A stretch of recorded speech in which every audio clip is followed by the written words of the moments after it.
की या ठिकाणी एरंडोल शहराला नगरपालिकाला येथून अंजनी धरणातून येथून पाणी पुरवठा केला जातो आणि एरंडोल शहर आजूबाजूचे जे गावं असतील त्यांना पिण्याच्या पाण्याच्या पाणी येथूनच पुरवलं जातं.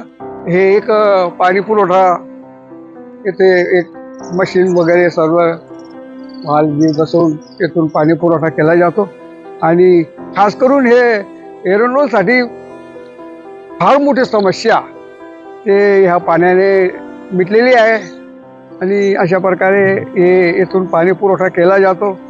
येथे त्यांचे काही कर्मचारी वगैरे असतात येथून म्हणजे पाण्याचा प्रश्न सुटलेला आहे असं कुठं तरी चालेल. आता आम्ही धरणाच्या